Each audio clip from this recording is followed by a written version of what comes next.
신학자들은 나태를 정의할 때 선을 행하는데 미지근한 죄라고 말하거나 아니면 하나님을 전심으로 사랑하지 않는 죄라고 말합니다. 이 세상에서는 나태를 게으름으로 이해하지만 기독교에서는 나태를 영적인 냉담 아니면 무관심으로 이해하고 있기 때문입니다.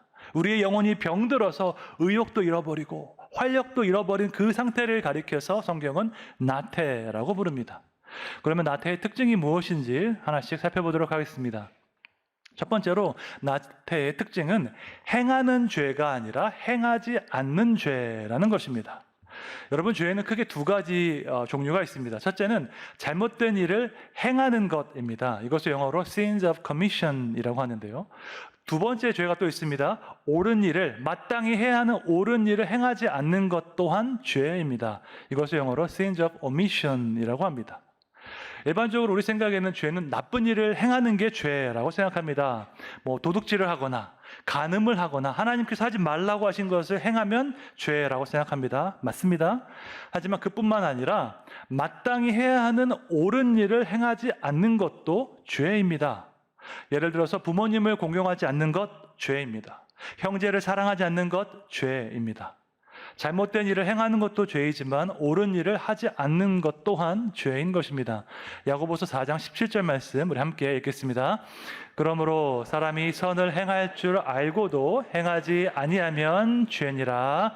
아멘. 이 말씀은 죄에 대한 가장 높은 기준을 지금 보여주고 있습니다. 우리 생각에는 나쁜 일 하는 게 죄인 것 같지만 성경은 선한 것이 무엇인 줄 알고도 선을 행하지 않으면 죄라고 말씀하고 있습니다. 그런 의미에서 나태는 의도적으로 선을 행하지 않는 것과 연관이 있습니다. 우리가 이것을 더 잘 이해하기 위해서는요, 나태의 반대 개념을 생각해 보면 됩니다. 나태의 반대는 무엇일까요? 부지런한 것입니다. 근면한 것입니다. 근면을 뜻하는 영어 단어 diligence는 라틴어 diligere에서 왔는데 그 의미는 사랑하다라는 뜻입니다. 우리가 무언가를 부지런히 하는 그 이유가 있는데 그 대상을 향한 사랑과 애정이 있기 때문입니다. 우리가 사랑하는 사람 만날 때는 잘 차려입고 약속 시간보다 더 일찍 갑니다. 우리 청년들이 좋아하는 사람과 데이트할 때 약속 시간보다 훨씬 더 일찍 가죠. 학교에 늦게 가고 교회에도 늦게 가지만 좋아하는 사람 만날 때는 더 일찍 갑니다. 여러분도 그러셨지요? 네. 반면에 만나고 싶지 않은 사람 만날 때는요, 늦게 갑니다. 준비도 천천히 하고 시간도 일부러 늦게 갑니다. 왜 그럴까요? 사랑이 없기 때문입니다. 애정이 없기 때문입니다. 그러므로 사랑이 있으면 우리가 부지런하게 살 수 있고 사랑이 없으면 게으르고 모든 것이 다 귀찮아집니다. 혹시 여러분 중에 요즘 만사가 귀찮고 게을러진 분이 혹시 계시다면 내가 누구를 사랑하고 내가 무엇을 사랑하고 있는지 돌아보시기 바랍니다. 누군가를 진정으로 사랑하면요, 우리 마음에 열정이 생기고 활력이 생깁니다. 우리가 하나님을 진정으로 사랑하면 우리 영혼에 생기가 돋고 열정이 일어나게 되어 있습니다. 그래서 예수님께서 성경에서 가장 큰 계명이 하나님을 사랑하는 것이라고 말씀하셨습니다. 마태복음 22장 37절 38절 함께 읽겠습니다. 예수께서 이르시되 내 마음을 다하고 목숨을 다하고 뜻을 다하여 주 너의 하나님을 사랑하라 하셨으니 이것이 크고 첫째 되는 계명이요. 아멘. 그러므로 나태는 단순히 게으른 것이 아닙니다. 영혼이 병들어서 선을 향한 의욕과 활력을 다 잃어버린 것입니다. 그 이유는 마음 가운데 사랑을 잃어버렸기 때문입니다. 사랑을 잃어버리면 어떠한 일에도 관심이 없는 그런 무기력하고 무덤덤한 상태가 되는 것입니다. 영국의 작가 도로시 세이어스는 나태에 대해서 이렇게 멋진 표현을 했습니다. 아무것도 믿지 않고 신경 쓰지 않고 알려고 추구하지 않고 간섭하지도 않고 즐기지도 않고 사랑하지도 않고 미워하지도 않고 위에서 살아야 할 그 무엇도 없고 또 죽어야 할 어떤 이유도 없기 때문에 그저 살아있는 죄다라고 말을 했습니다. 나태는 영적인 문제입니다. 마음이 무덤덤해서 모든 일에 냉담하고 무관심한 것입니다. 사랑하지도 않고 미워하지도 않습니다. 내가 살아야 할 이유도 없고 내가 죽어야 할 이유도 없는 것입니다.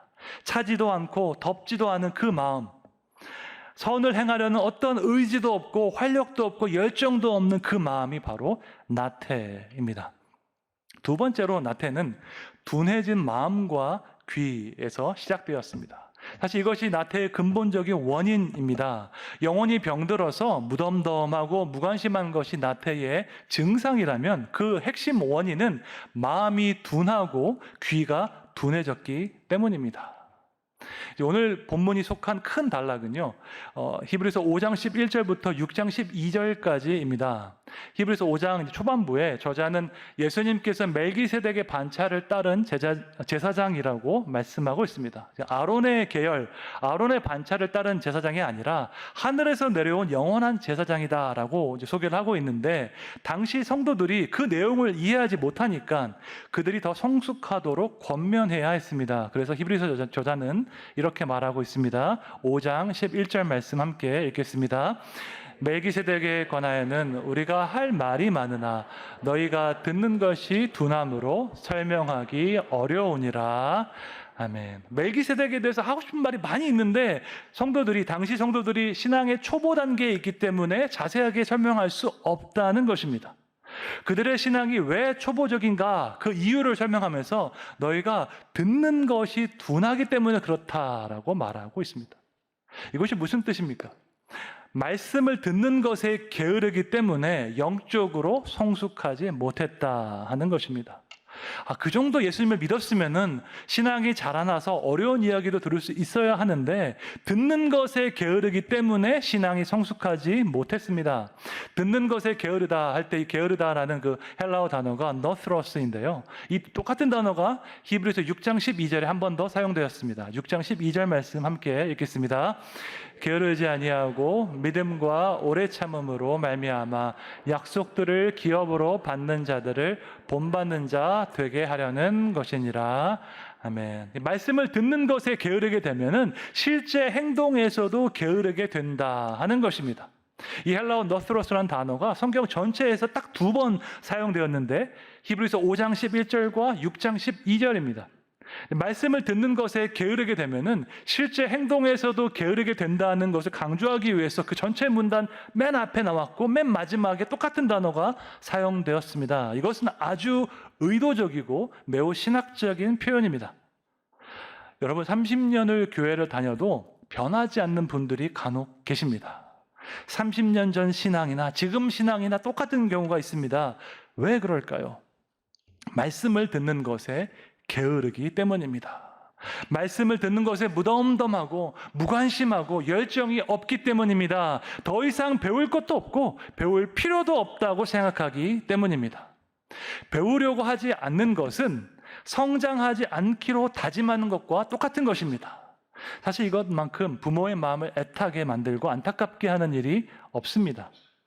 만약에 여러분의 자녀가 성장하지 않는다고 한번 가정해 보십시오. 신체적으로 나이가 한창 클 나이인데 여러분 자녀가 자라지 않는다고 한번 생각해 보십시오. 얼마나 부모로서 애타고 가슴 아픈 일일까요?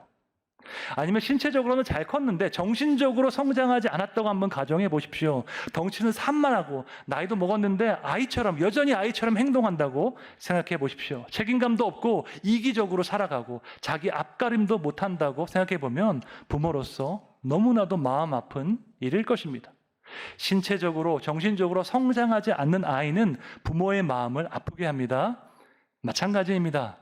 우리가 영적으로 성장하지 않으면 우리의 아버지 되신 하나님의 마음이 아프십니다. 우리를 위해서 무한한 사랑과 은혜를 주셨는데 여전히 우리가 자라나지 못한 그 상태를 보면 하나님의 마음이 너무나도 안타까운 것입니다. 여러분의 신앙은 10년 전과 비교했을 때 얼마나 성장하셨습니까? 여러분의 인격은 예수님 믿기 전과 비교했을 때 얼마나 예수님을 닮아가셨습니까?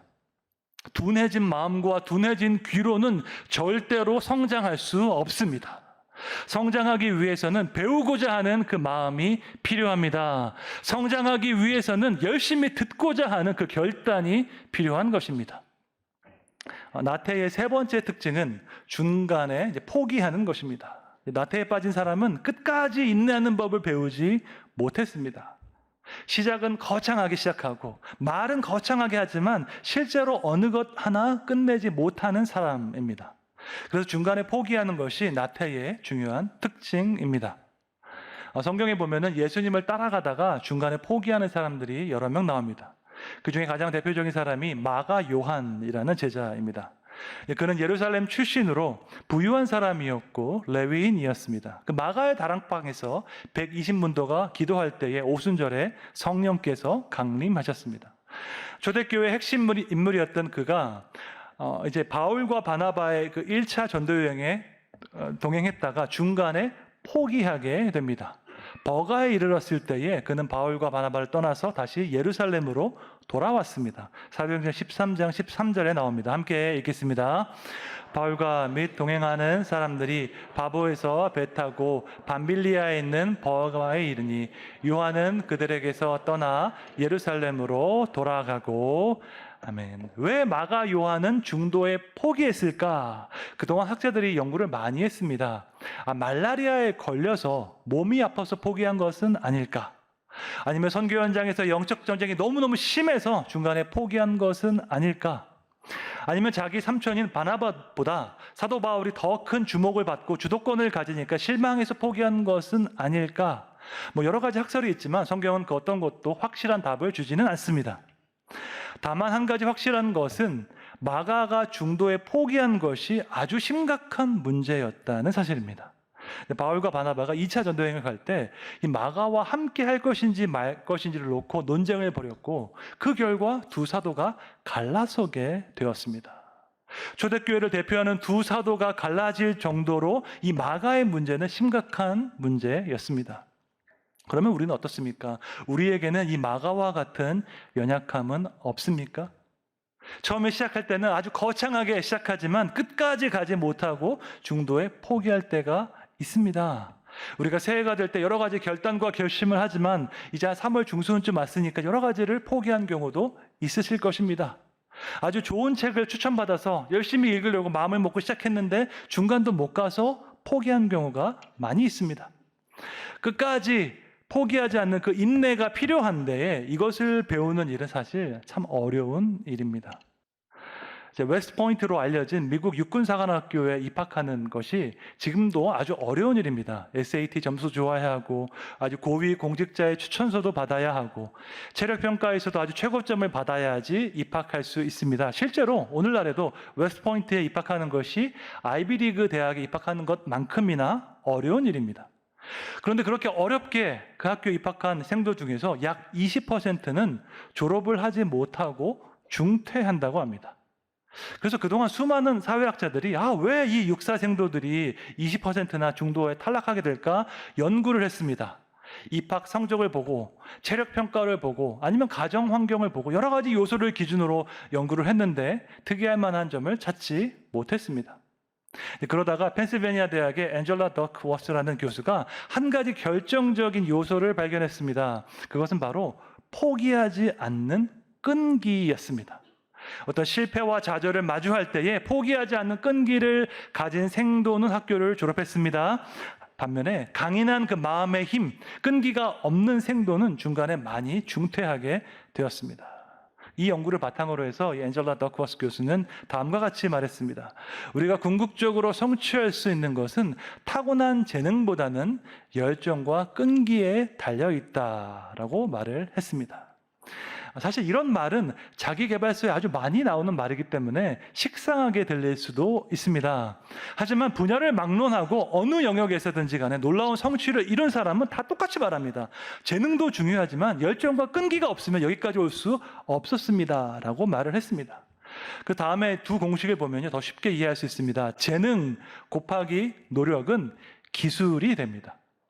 기술 곱하기 노력은 성취가 됩니다.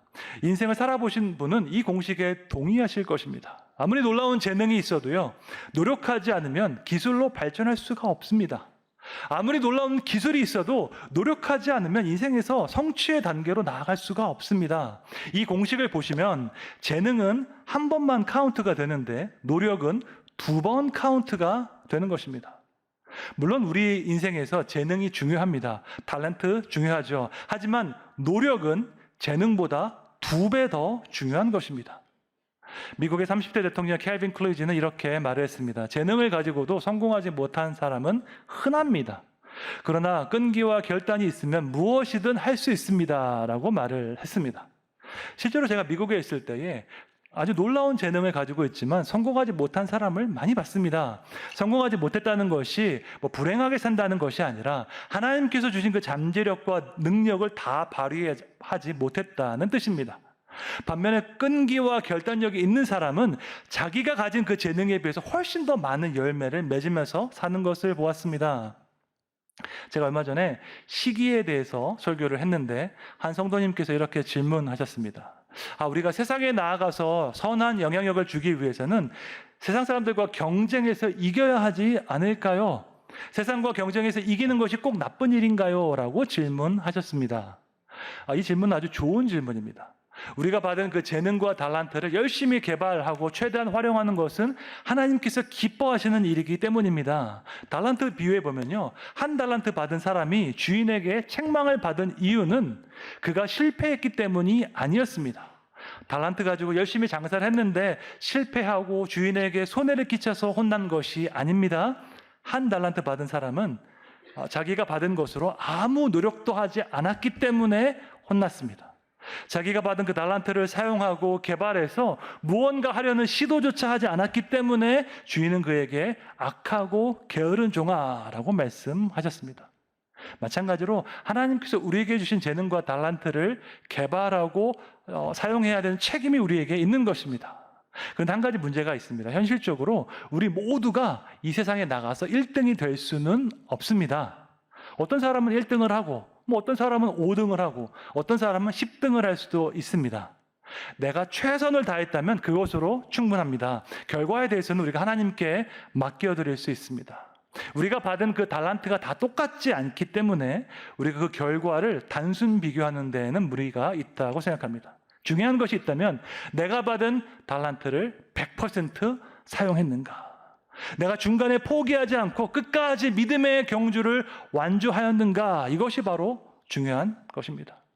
5달란트 받은 사람은 5달란트를 남기면 되고 2달란트 받은 사람은 2달란트 남기면 됩니다. 우리 하나님께서는 공의로우시기 때문에 받은 만큼 남기면 똑같이 칭찬해 주십니다. 히브리서 6장 12절 말씀을 함께 읽겠습니다. 게으르지 아니하고 믿음과 오래 참음으로 말미암아 약속들을 기업으로 받는 자들을 본받는 자 되게 하려는 것이니라. 아멘. 게으르지 않기 위해서는 우리가 믿음과 오래 참음이 필요합니다. 우리에게 주어진 경주를 끝까지 포기하지 않고 완주할 수 있는 그 끈기가 필요한 줄 믿습니다. 믿음과 인내로 끝까지 충성하여서 하나님께서 맡기신 그 경주를 끝까지 완주하시기를 주님의 이름으로 축원합니다. 그러면 우리는 어떻게 해야지 나태를 이기고 부지런하게 살 수 있을까요? 이에 대해서는 2가지를 말씀드리도록 하겠습니다. 첫째로 하나님께서 주신 그 약속의 소망을 붙잡아야 합니다. 히브리서 6장 11절 말씀 함께 읽겠습니다. 우리가 간절히 원하는 것은 너희 각 사람이 동일한 부지런함을 나타내어 끝까지 소망의 풍성함에 이르러. 아멘. 우리에게 확실한 소망이 있을 때 그때 우리가 부지런히 행할 수 있다고 말씀하고 있습니다. 이 말씀은 정말로 진리입니다. 나태한 사람은요, 미래에 대한 소망이 없기 때문에 무기력합니다. 어차피 내 상황은 변하지 않는데 우리가 굳이 열심히 살 이유가 없다고 생각하는 것입니다. 하지만 미래에 대한 소망이 있는 사람은 무기력하지 않습니다. 인생의 모든 순간을 열정적으로 살아갈 수 있는 것입니다. 그렇다면 이 소망은 어디에서 오는 것일까요?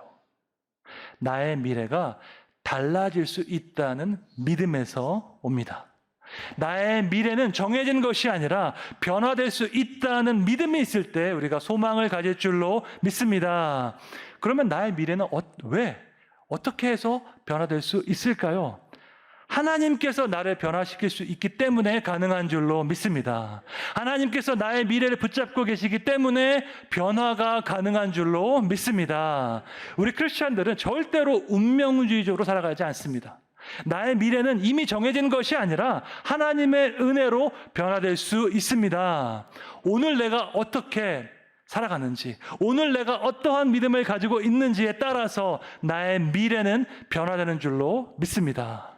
긍정적인 사람은 특징이 있는데 변화의 가능성을 믿습니다.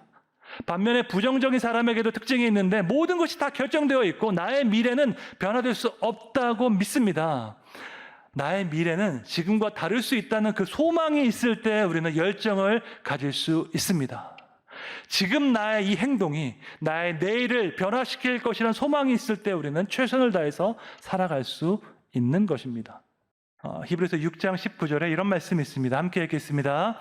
우리가 이 소망을 가지고 있는 것은 영혼의 닷 같아서 튼튼하고 견고하여 휘장 안에 들어가나니. 아멘. 하나님께서 주시는 그 소망은 우리 영혼의 닷과 같다고 말씀합니다. 고난과 시련이 다가올 때, 풍파가 다가올 때 우리를 붙잡아주는 닻이 필요한데 주님께서 주시는 그 소망이 우리 영혼의 닻이 되는 줄로 믿습니다. 하나님께서 주시는 그 소망을 마음에 품고 삶의 모든 순간에 최선을 다하시기를 주님의 이름으로 축원합니다. 두 번째로 우리가 부지런함을 배우기 위해서는 규칙적인 삶의 패턴을 세워가야 합니다. 나태한 사람들에게는 특징이 있습니다. 그들의 삶이 불규칙적입니다. 자고 싶을 때 자고, 일어나고 싶을 때 일어나고, 먹고 싶을 때 먹는 것입니다. 불규칙적인 삶은 분명한 목표와 방향을 가진 삶이 아니라 그때그때 기분에 따라서 살아가는 삶인 것입니다. 이러한 태도로 살아가면 현실적으로도 열매를 맺기 어렵고 영적으로도 성숙하기 어렵습니다. 여러분, 프로와 아마추어의 차이는 무엇일까요? 프로는 정해진 스케줄을 따라가지만 아마추어는 그냥 흘러가는 대로 살아갑니다. 프로는 자기 기분이 아니어도 해야 할 훈련을 하지만 아마추어는 기분이 안 좋으면 훈련을 그냥 스킵합니다. 프로는 분명한 목표를 향해서 꾸준히 나아가지만 아마추어는 조금 노력하다가 힘들면 쉽게 포기합니다. 여러분은 신앙생활에 있어서 프로이십니까? 아마추어이십니까? 여러분은 정해진 스케줄을 따라서 경건 생활을 하십니까? 아니면 그냥 흘러가는 대로 하십니까? 여러분은 어떠한 상황에서도 기도를 하십니까? 아니면 기분이 내킬 때만 기도를 하십니까? 규칙적인 경건 훈련이 얼마나 중요한지 보여주는 성경 구절이 있습니다. 십자가에 달리시기 전날 밤 예수님의 모습입니다. 일생일대의 그 고난과 위기의 순간에 주님께서 어떻게 하셨을까요? 누가복음 22장 39절에 나와 있습니다. 함께 읽겠습니다. 예수께서 나가사 습관을 따라 감람산에 가시매 제자들도 따라갔더니. 아멘. 예수님께서 습관을 따라 감람산에 가셨다고 합니다. 뭐 하러 가셨을까요? 기도하러 가셨습니다. 예수님은 로마 군병들에게 잡히시는 그날 밤에도 평소에 하던 대로 기도하러 가셨습니다. 하나님의 뜻을 구하기 위해서 예수님은 습관을 따라 기도하러 가셨습니다. 평소에 경건 훈련을 철저하게 하셨기 때문에 위기의 순간에서도 기도할 수 있었습니다. 우리가 고난과 위기를 이기기 위해서는 평소에 경건 훈련을 잘해야 됩니다. 시간을 정해서 기도하는 훈련과 습관을 들여야 하는 것입니다.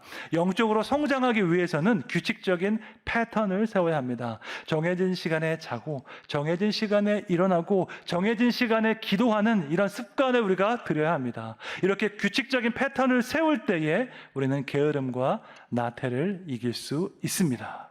나태를 이기기 원한다면 규칙적인 생활을 해야 됩니다. 규칙적인 생활의 그 시작이 있는데 바로 잠자리에 드는 그 시간을 정하는 것입니다. 밤 늦도록 영화 보고 드라마 보고 하는 것이 아니라 몇 시가 되면 내가 자겠다, 10시가 되면 자겠다라는 그런 결단이 필요한 것입니다. 규칙적인 생활을 통해서 우리는 자기 절제를 배울 수 있고 인내와 끈기를 배울 수 있습니다. 나태의 길은 선을 행하지 않고 둔해진 그 마음으로 살아가는 것입니다. 시작은 거창하게 하지만 끝까지 가지 못하고 중간에 포기하는 것이 나태의 삶입니다. 이에 비해서 부지런함의 길은 약속의 소망을 붙잡는 삶입니다. 하나님께서 함께 하시기 때문에 나의 미래가 달라질 수 있다는 것을 믿는 인생입니다. 그렇기 때문에 규칙적인 삶의 패턴을 세워서 지속적인 성장과 발전을 경험할 수 있습니다. 바라기는 여러분 모두 열정과 끈기를 가지고 끝까지 부지런해서 하나님께서 약속하신 그 소망의 풍성함을 누리시기를 주님의 이름으로 축원합니다.